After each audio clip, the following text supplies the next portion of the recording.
Wardah Tiflah adalah brand fashion muslim yang didesain secara unik, etnik, dan trendy, hasil karya dari tangan seorang desainer muda asal Aceh.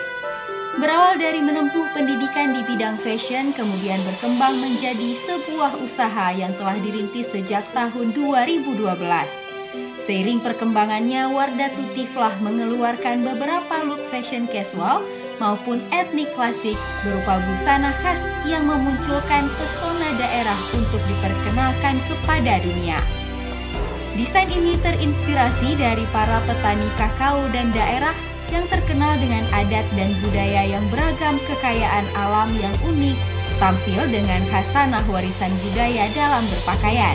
Diangkat dari warna-warni kakao dengan sentuhan bordir pada bagian depan dan belakang yang terkesan unik dan klasik, ditambah dengan balutan warna coklat muda dan coklat tua yang melambangkan fondasi dan kekuatan dengan kesuburan tanah Aceh. Warna hijau melambangkan warna alami daun, batang, buah yang melambangkan keseimbangan, kesegaran, serta kedamaian alam Aceh. Karya ini merupakan karya perdana yang kami persembahkan untuk mengapresiasi hak kekayaan intelektual motif batik kakao sebagai ikon Kabupaten Pidi Jaya Aceh.